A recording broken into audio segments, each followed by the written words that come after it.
नमस्कार संगीता किचन रेसिपीमध्ये तुमचं अगदीच मनापासून स्वागत आहे. बघा, आपण आज एकदम मस्त असा गोड पदार्थ बनवणार आहे आणि खरंच महिनाभर टिकेन, मुलांसाठी खास. आपण विकत आणतो तर असं घरी केल्याने खूपच छान. चला, इथं 1 वाटी मी रवा घेतलेला आहे. रवा तुम्ही कोणताही घ्या, बघा कोणता, बारीक घ्या मोठा घ्या, त्याच वाटीने तेवढंच माप.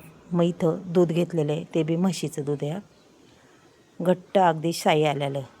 आता हा रवा पूर्ण आपला तेवढ्या ह्याच्यात मिक्स करायचा आहे बरं का. हे बघा, अशा पद्धतीने हा रवा पूर्ण ह्याच्यात कालून घ्यायचा आहे. पूर्ण रवा मिक्स झाल्याच्या नंतर आपल्याला त्याच्यावर अगदीच 5-10 मिनटं झाकण ठेवायचे. तोपर्यंत आपण पुढची तयारी करून घेऊया. इथं मिक्सरचा बाऊल घेतलेला आहे, पाहू शकता तुम्ही. आता इथं मी खोबरं घेतलं आहे, ओलं खोबरं आहे बरं का. तुमच्याकडं नारळाचा बुरादा जर असला तर तो सुद्धा तुम्ही घेऊ शकता. आता माझ्याकडं नाही घेतलं आहे, मी ओलं खोबरं घेतलं आहे, पहा. आणि खरंच ह्या ओल्या खोबऱ्याने अक्षरशः अप्रतिम अशी चव लागते. आता पूर्ण हे खोबरं असं मी कट करून घेणार आहे बरं का, पहा. खोबरं आपलं संपूर्ण इथं चिरून झालेलं आहे. आता वाटून घ्यायचं आहे आपल्याला. पाहूया इकडे, हे पहा, अगदीच आपला रवा छान असा फुलला गेला आहे, पहा. भरपूर दूध त्यांनी असं खेचून घेतलेलं आहे. जेवढा रवा फुलेल तेवढी आपली रेसिपी अप्रतिम होते. रेसिपी काय बनवणार आहे ते तर मी सांगणारच आहे. चला, आता इथे आपण मिक्स करून घेऊया, पहा.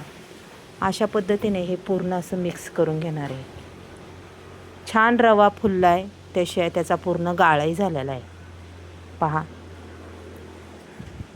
असा रवा फुलला की अजिबात तो रवा टचटच वगैरे करीत नाही, पहा. आता त्याच्यानंतर आपण जे खोबरं, पहा, एकदम बारीक माहीम असं एकदम मोकळं फडफडीत झालेलं आहे, पूर्ण हे वाटून घेतलेलं आहे. आता हे पूर्ण खोबरं याच्यात टाकून घेऊया. त्याचीसुद्धा एक छोटी वाटी भरून एवढं खोबरं आहे. आणि तुम्हाला जर वाटलं ना ड्रायफ्रूट वाटून घालायचे, ते सुद्धा घालू शकता. आता हे पूर्ण खोबरं मी असं पुसून याच्यात टाकते आपण. हे बघा, संपूर्ण खोबरं घेऊन याच्यात टाकून देणार आहे. पूर्ण खोबरं टाकून झालेलं आहे. त्याच्यानंतर आपल्याला हे बघा, दुधाची वाटी घेतली होती त्याच्यापेक्षा थोडीशी कमी तेवढी वाटी आपल्याला साखर घ्यायची. त्याच्यापेक्षा जास्त काही टाकायची नाही आहे.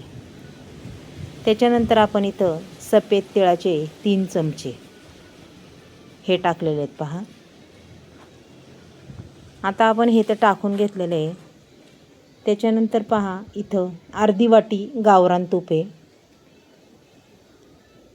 ते थोडंसं गरम करून घेतलं, ते सुद्धा टाकलं आहे. आता इथं हे आपल्याला पूर्ण असं मिक्स करून घ्यायचं आहे बरं का. चला, आता संपूर्ण हे आपलं मिक्स करून घेऊया. पाण्याचा एकही थेंब आपल्याला वापरायचा नाही आहे याच्यामध्ये, पहा. अगदीच चांगल्या पद्धतीने हे पूर्ण असं मिक्स करून घ्यायचं आहे.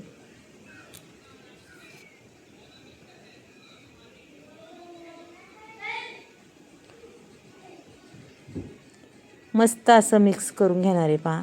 अगदी एकजीव झाला पाहिजे त्याचा. अशा पद्धतीने आपल्याला हे मिक्स करून घ्यायचं आहे. छान अगदी असं मिक्स झालेलं आहे ते, पहा. मस्त झालं आहे.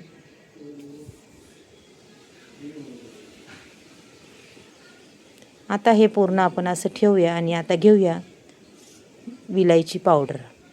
अर्धा चमच्याचं माप मी याच्यात टाकणार आहे. छान सुगंध येतो आणि चवही अप्रतिम लागते. त्याच्यानंतर आपण इथं अगदीच चिमूटभर मीठ घ्यायचे. चिमूटभरच मीठ टाकायचं, कारण की आपला पदार्थ गोड आहे आणि चिमूटभर मीठ टाकलं तर आणखीनच छान चव येते. त्याच्यानंतर इथं चिमूटभरच सोडा टाकलेला आहे, कारण की आपण याच्यामध्ये गावरान तूप टाकलं आहे, त्याच्यामुळे सोडा जास्त वापरायचा नाही आहे. आता हे पूर्ण आपण मिक्स करून घेऊया अशा पद्धतीने, पहा. मुलांच्या लहान भुकेसाठी आणि मोठेही खाऊ शकतात, चहाबरोबर बी खाऊ शकतात. आपण बनवणार आहे आज मस्त असे मऊसूत क्रंची बिस्किट कोकोनटचे.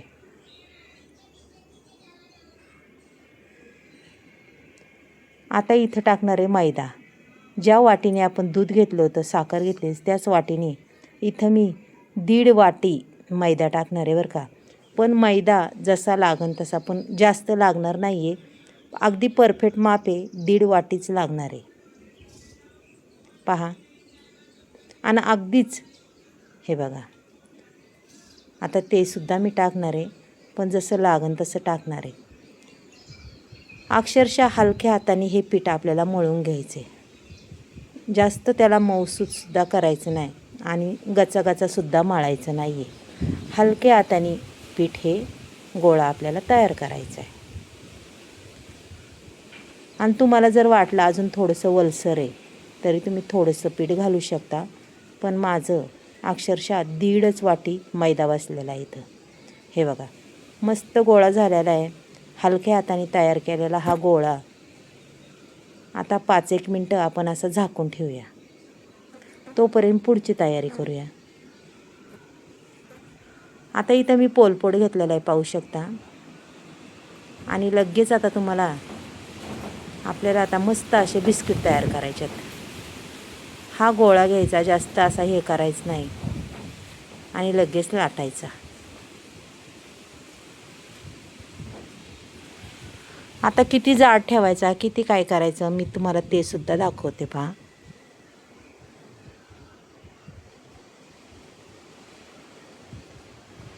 ना त्याला पिठी लावायची गरज पडत, ना कशाची पडत. हे बघा, एवढ्या मापाचं जाड ठेवायचं आणि असं ग्लास घ्यायचं. ग्लासाच्या मापाची, अगदी मापाची बिस्किटं आपली तयार होतात बरं का, मस्तपैकी. चला आता मी तुम्हाला एवढी करून दाखवते, बाकीची मी नंतर करणार आहे. हे बघा, मस्त अशी 4 बिस्किटं तर आपली तयार झालेली आहेत.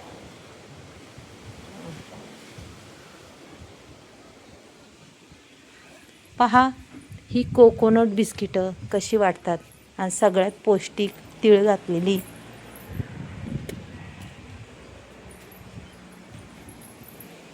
मुलांसाठी खास.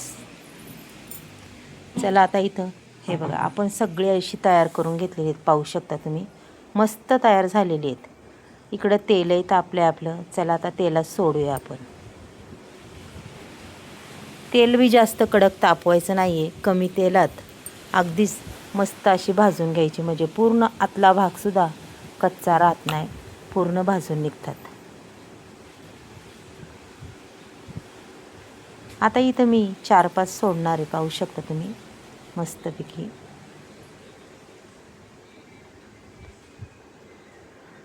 तेल जर जास्तच ओतलेलं असलं तर जास्तसुद्धा टाकू शकता. आता अगदी सुंदर कलर येणार आणि ती जशी एकदम हे होतील ती आपाप वर येतात, तेही तुम्हाला दाखवते पहा.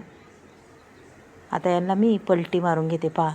रंग पहा काय सुंदर येत चालला आहे, त्याला अगदीच मस्त असा रंग येत चाललेला आहे.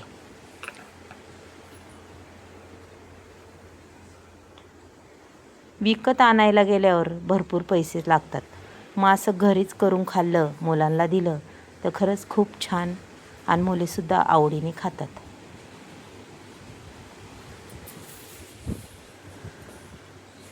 पहा, छान रंग आलेला आहे आणि कसे वर तेलातून येतात. जसे भाजून निघतील तसे ते आपाप वर तेलात येतात. असं नाही की तुम्हाला खालून वर काढायला लागतील. हे बघा, छान असे मस्त असे वर येतात ते, हे का. आणि अक्षरशः हे टम्म फुगणार आहे बरं का. टम्म बिस्किट हे फुगतं आणि खरंच खायला खूप टेस्टी लागतं. चहाबरोबर तसेही खा, मधी भूक लागली तरी खा. एवढी छान रेसिपी ही.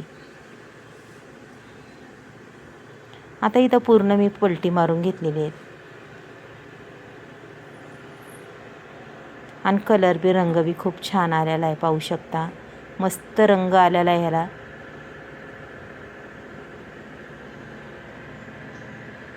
आता मी ही काढून घेते. मस्त भाजल्यात, पाहू शकता तुम्ही. अक्षरशः खरपूस अशी भाजून निघालेली.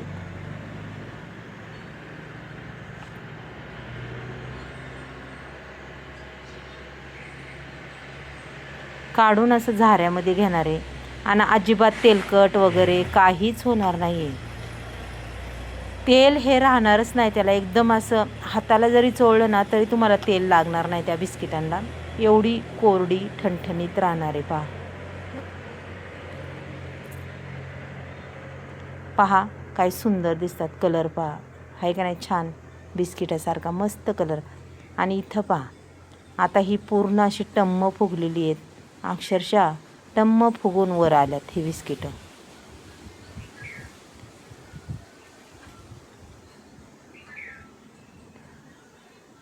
चला आता ही सुद्धा आपण काढून घेऊया. पहा अशी झाऱ्यामध्ये. आणि तेलही त्याला एवढं लागत नाही आहे अजिबात. असं वाटतं तुम्हाला खूप तेल लागतं. चला आता बिस्किट आपली तयार झालेली पाहू शकता. पहा किती कोरडी, अजिबात तेलकट नाही, मस्त अशी कुरकुरीत वाजणारी, आतून मऊ सॉफ्ट अशी ही बिस्किटं होतात. चला एक फोडून दाखवते तुम्हाला. छान अगदी झालेले आहे मस्त. पहा सुंदर असं हे बिस्किट तयार झालेलं आहे. अजिबात कच्चं नाही, काय नाही.